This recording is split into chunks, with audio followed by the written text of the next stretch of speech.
नमस्कार, मैं हूं आपके साथ शिप्रा झा और आप देखना शुरू कर चुके हैं देश का पहला समझाने वाला बुलेटिन खबर तो समझिए। इस प्राइम टाइम के बुलेटिन में हम आपको दिन भर की सबसे चर्चित खबरें दिखाते हैं और खबरों को विस्तार से समझाते भी हैं।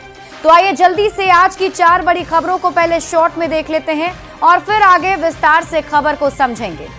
सबसे पहले बुलेटिन में बात होगी जातीय जनगणना पर राहुल गांधी की क्रेडिट पॉलिटिक्स को समझाएंगे। विदेश मंत्री जयशंकर के जवाब के मायने आपको बताएंगे। क्यों सूखे नशे की चपेट में है बिहार के युवा, ये भी आपको बताएंगे। और साथ ही चलती बस में क्यों लग जाती है आग, ये भी आपको समझाएंगे।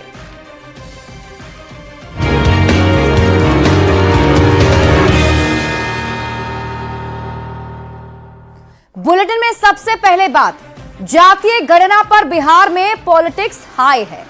बिहार दौरे पर आए राहुल गांधी ने जातीय गणना पर बड़ा बयान दे दिया। राहुल गांधी ने कहा कि नरेंद्र मोदी ने डर कर जातीय जनगणना का ऐलान किया है। अब राहुल गांधी के इस बयान पर सियासत सुलग गई। आप ये रिपोर्ट देखिए, फिर खबर तो समझिए। हमने नरेंद्र मोदी से कहा, पार्लियामेंट में कहा, तुम्हें जाति जनगणना करना पड़ेगा। बिहार में मिशन 2025 में लगे राहुल गांधी ने एक बार फिर जातीय गणना पर क्रेडिट लेने की कोशिश की है। बिहार दौरे पर आए राहुल गांधी ने दरभंगा में जातीय गणना पर फिर बड़ा बयान दिया। राहुल गांधी ने कहा उन्होंने संसद में जातीय गणना कराने की मांग की। सरकार इसे नहीं कराना चाहती थी। नरेंद्र मोदी ने डर कर जातीय गणना का ऐलान किया। हमने नरेंद्र मोदी से कहा, पार्लियामेंट में कहा, तुम्हें जाति जनगणना करना पड़ेगा। हमने उससे कहा कि तुम्हें संविधान को यहां माथे पर लगाना पड़ेगा। नरेंद्र मोदी जी ने आपके दबाव से डर कर जाति जनगणना हिंदुस्तान में घोषित किया है। जातीय गणना पर राहुल गांधी के बयान पर बिहार की सियासत सुलग गई। बीजेपी ने राहुल गांधी पर जोरदार पलटवार किया। बीजेपी ने कहा जातीय गणना का ऐलान पीएम मोदी ने किया, फिर राहुल गांधी कैसे क्रेडिट ले सकते हैं। अपने पाप का प्रायश्चित करने के लिए दरभंगा आए। ये कांग्रेसी और राहुल गांधी को पता है कि कांग्रेस ने 65 साल तक इस देश पर एक छत्र राज किया। राहुल गांधी बिहार के बीजेपी के प्रदेश अध्यक्ष का जवाब दे कि 65 साल में कांग्रेसियों ने दलित समाज के लिए क्या किया। देखिए, राहुल गांधी मुद्दा विहीन है। उनके पास कोई मुद्दा नहीं है। जहां दलित पिछड़े अति पिछड़े के लिए सबसे ज्यादा काम हुआ है, वहां राजनीतिक ड्रामाबाजी कर रहे हैं। राहुल गांधी वहां पर जाकर किस तरह की बयानबाजी कर रहे हैं। जातीय जनगणना नरेंद्र मोदी जी ने कराई, क्रेडिट वो ले रहे हैं। विधानसभा चुनाव में करीब 6 महीने बचे हैं। बीते 5 महीने में राहुल गांधी बिहार में चौथी बार दौरे पर है। कांग्रेस का पूरा जोर अब जातीय गणना पर क्रेडिट लेने का है। राहुल गांधी जातीय गणना का क्रेडिट लेकर बिहार में ओबीसी और दलित वोटर को साधने की पुरजोर कोशिश कर रहे हैं। लेकिन बड़ा सवाल ये है कि जब जातीय गणना कराने का फैसला पीएम मोदी का है, तो फिर राहुल को क्रेडिट कैसे मिल सकता है। न्यूज़ 18 के लिए दरभंगा से विपिन कुमार के साथ पटना से शैलेंद्र साहिल की रिपोर्ट। देखिए, राहुल गांधी जिस ढंग से देश में घूम घूम कर मोदी सरकार के जातीय जनगणना कराने की घोषणा का खुद क्रेडिट ले रहे हैं, तो ऐसे में राहुल गांधी की क्रेडिट पॉलिटिक्स को समझना जरूरी है। तो आइए समझते हैं। दरअसल करीब 65 साल तक कांग्रेस देश की सत्ता में रही, लेकिन पिछले 3 चुनाव से लगातार कांग्रेस हार रही है और बीजेपी के सामने कांग्रेस कहीं भी टिक नहीं पा रही। अब सवाल है कि आखिर कांग्रेस हार क्यों रही है। तो इसके पीछे एक बड़ी वजह यह है कि पहले दलित और पिछड़ा वर्ग कांग्रेस के साथ रहे हैं, अब दलित और पिछड़ा वर्ग बीजेपी के साथ हो गए हैं। अगर आबादी की बात करें और आंकड़ों के अनुसार समझें तो 2011 की जनगणना के अनुसार भारत में दलित की आबादी 20.14 करोड़ है, जो कुल आबादी का 16.6% होता है। वहीं NSSO यानी नेशनल सैंपल सर्वे ऑफिस के अनुसार देश में ओबीसी आबादी करीब करीब 41% है। हालांकि ये अनुमानित आंकड़ा है। ओबीसी आबादी पर अलग अलग दावे भी किए जाते हैं, यानी देश में दलित और पिछड़ा वर्ग की आबादी काफी ज्यादा है और बिना इनके समर्थन के कांग्रेस का सत्ता में लौटना मुश्किल है। यही वजह है कि राहुल गांधी बार बार जातीय जनगणना की बात करते हैं। जातीय जनगणना कराने के मोदी सरकार के फैसले का क्रेडिट लेते हैं और जहां जाते हैं वहां बाबा साहेब अंबेडकर की बात करते हैं। जातीय जनगणना की बात कहकर राहुल गांधी ओबीसी को साधने में लगे हैं, जबकि अंबेडकर और संविधान की बात कहकर दलित वर्ग को साधने की कोशिश में है, ताकि किसी तरह सत्ता में वापसी हो सके। अब सवाल है कि अगर फैसला पीएम मोदी का है तो क्रेडिट राहुल गांधी को कैसे हो जाएगा। हालांकि राहुल गांधी लगातार क्रेडिट लेने की कोशिश कर रहे हैं। बढ़ते आगे और बात अगली खबर की। भारत पाकिस्तान के बीच सीज फायर के बाद उठ रहे सवालों का विदेश मंत्री एस जयशंकर ने जवाब दिया। एस जयशंकर ने कहा कि पाकिस्तान के साथ हमारे संबंध पूरी तरह द्विपक्षीय होंगे, इसमें बिल्कुल भी बदलाव नहीं हुआ है और पाकिस्तान से बातचीत होगी तो सिर्फ आतंकवाद पर, पीओके पर। एस जयशंकर ने कहा कि जब तक पाकिस्तान आतंकवादियों से अपने संबंध खत्म नहीं कर लेता तब तक सिंधु जल समझौता स्थगित ही रहेगा। भारत पाकिस्तान के बीच सीज फायर के बाद कई तरह के सवाल उठ रहे थे। विदेश मंत्री एस जयशंकर ने उन सभी सवालों का एक एक कर जवाब दिया। एस जयशंकर ने कहा कि पाकिस्तान के साथ भारत का संबंध द्विपक्षीय है, इसमें बिल्कुल भी बदलाव नहीं हुआ है। जयशंकर ने बताया कि पाकिस्तान से बातचीत होगी तो सिर्फ आतंकवाद पर और पीओके पर। I think the Prime Minister made it very clear that the only talks with Pakistan will be on terror. S Jaishankar ने कहा कि जब तक पाकिस्तान आतंकवादियों से अपने संबंध खत्म नहीं कर लेता तब तक सिंधु जल समझौता स्थगित ही रहेगा। सीज फायर की वजह से पहले से की गई कार्रवाइयां प्रभावित नहीं होंगी। The Indus Waters Treaty is held in abeyance and will be continued to be held in abeyance until cross-border terrorism by Pakistan is credibly and irrevocably stopped.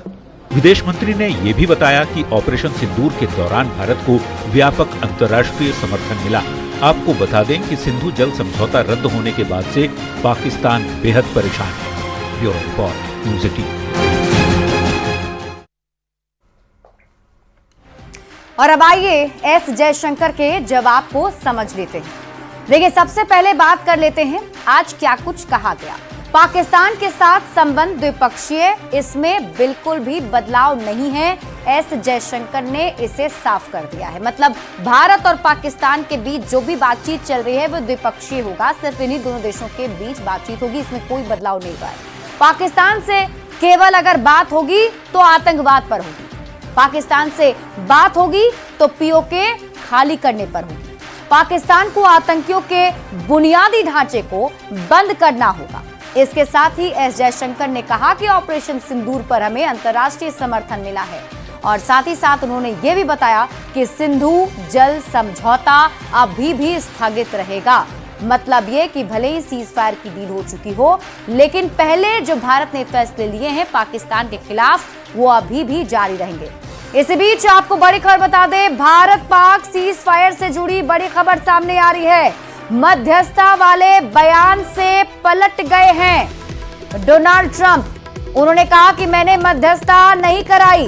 America के राष्ट्रपति डोनाल्ड ट्रंप ने अपने बयान को लेकर कहा है कि मैंने मध्यस्थता नहीं कराई है, मैंने समस्या सुलझाने में सिर्फ मदद की।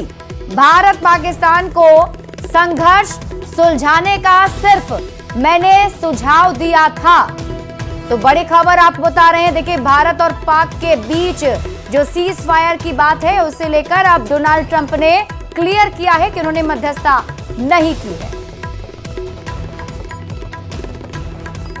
That you forge. In this case, it was Pakistan. And by the way, I don't want to say I did, but I sure as hell helped settle the problem between Pakistan and India last week, which was getting more and more hostile. and all of a sudden you'll start seeing missiles of a different type, and we got it settled. I hope I don't walk out of here and 2 days later find out that it's not settled, but I think it is settled.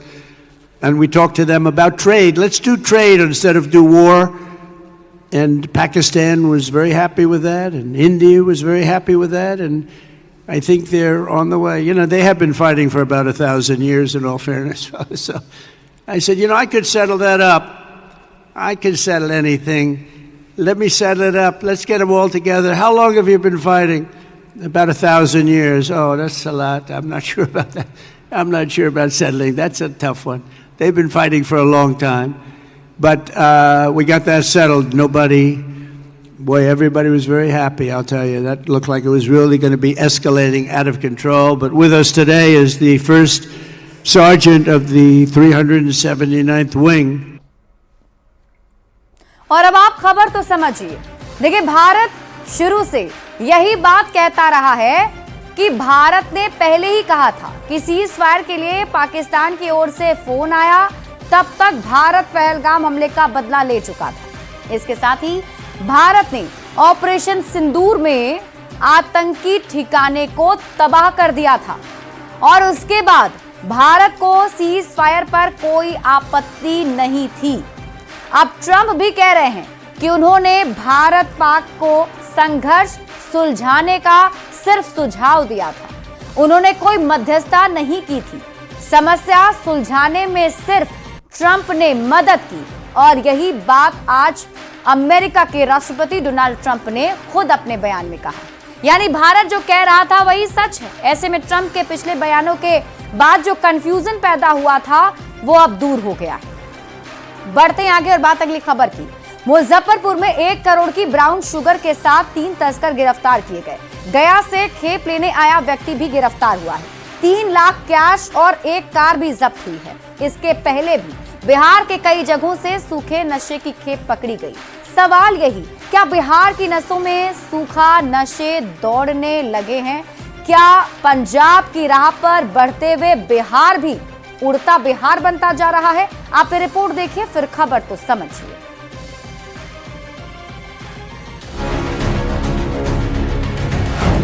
क्या बिहार की नसों में सूखा नशा दौड़ने लगा है?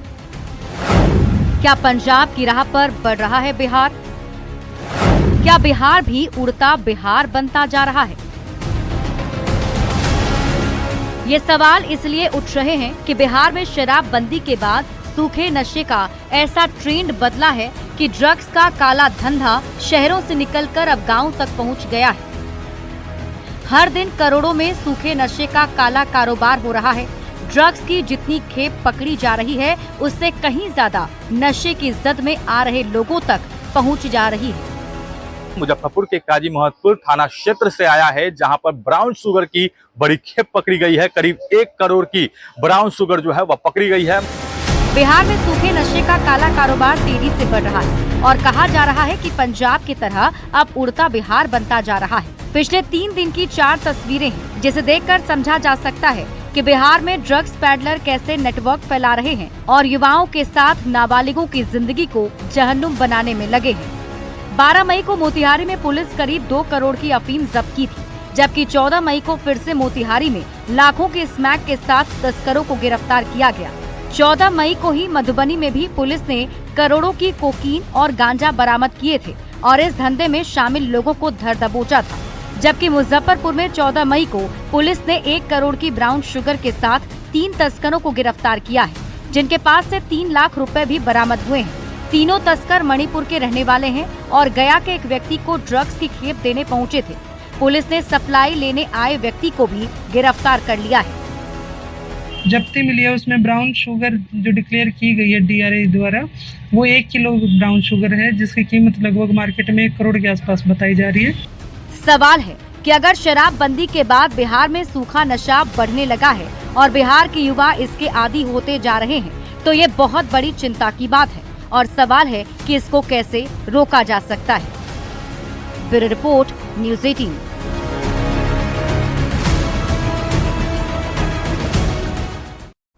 तो बिहार पंजाब की तरह उड़ता पंजाब बन रहा है या नहीं बन रहा है, इसको समझने के लिए हाल में पकड़े गए सूखे नशे की खेप के आंकड़ों को जानना जरूरी है। तो आइए एक एक करके आपको बताते हैं। सबसे पहले बात 22 मार्च 2025 की करते हैं। मोतिहारी में 8 किलो नेपाली अफीम बरामद की गई थी। इसके साथ ही बात कर लीजिए अगली तारीख की 1 अप्रैल 2025 को मुजफ्फरपुर में 2 करोड़ कीमत की 520 ग्राम हेरोइन बरामद की गई, जिसके साथ 2 तस्कर भी गिरफ्तार किए गए। इसके बाद 24 अप्रैल 2025 को हाजीपुर में 1 करोड़ की 8 किलो अफीम बरामद हुई और 2 तस्कर को भी पुलिस ने गिरफ्तार किया। आगे बढ़ते हुए बात 12 मई 2025 की करते हैं। मोतिहारी में 2 करोड़ की अफीम बरामद हुई। अंतर्राष्ट्रीय तस्कर अनूप यादव इसमें गिरफ्तार किया गया। इसके बाद अगली तारीख आती है 14 मई 2025 की। मधुबनी में 4 ड्रग्स पेडलर गिरफ्तार किए गए। करोड़ों की कोकीन और गांजा बरामद हुई। इसके बाद 14 मई 2025 को मोतिहारी में 198 ग्राम स्मैक के साथ 2 तस्कर गिरफ्तार किए गए। इसके साथ ही 14 मई 2025 की तारीख को ही मुजफ्फरपुर में भी 1 करोड़ की ब्राउन शुगर मिली। 3 तस्कर गिरफ्तार किए गए। 3 लाख रुपए कैश भी बरामद हुआ। अब उड़ता बिहार वाली खबर को समझ लेते हैं। दरअसल हाल के दिनों में बिहार में ड्रग्स का ट्रेंड बदल रहा है। शराबबंदी के बाद ये नशे का ट्रेंड बदला है और सूखा नशा का काला कारोबार बिहार में बढ़ता जा रहा है। नेपाल, बांग्लादेश के रास्ते ड्रग्स बिहार आ रहे हैं। हर महीने सैकड़ों करोड़ों का काला कारोबार होता है। शहरों के बाद गांव में भी अब ड्रग्स का नेटवर्क फैलता जा रहा है और बड़ी संख्या में ड्रग्स के शिकार नाबालिग और युवा हो रहे हैं। इसके साथ ही स्मैक, अफीम, ब्राउन शुगर की युवाओं को लत लग रही है। नशे की पुड़िया से तबाह हो रहे हैं बिहार के युवा। छात्रों, युवाओं का चौपट हो रहा है करियर, क्योंकि नशे के लिए ये सभी युवा अपराधी बनते चले जा रहे हैं। ऐसे में फिर से वही सवाल, क्या उड़ता पंजाब की राह पर बढ़ रहा है बिहार? अगर हाँ, तो जरूरत है इसको रोकने की, कड़े कदम उठाने की, क्योंकि ये युवाओं के भविष्य को बर्बाद कर सकता है। बढ़ते हैं आगे और बात अगली खबर की। यूपी के लखनऊ में बिहार से दिल्ली जा रही बस दर्दनाक हादसे की शिकार हो गई। हादसे में बिहार के 5 लोगों की मौत हो गई है, जिसमें बच्चे और महिलाएं शामिल हैं। हादसे के बाद बिहार के कई जिलों में मातम पसरा है। यूपी सरकार ने मृतकों के परिजनों के लिए 4-4 लाख रुपए और बिहार से 2-2 लाख रुपए देने का ऐलान किया गया। ये रिपोर्ट देखिए।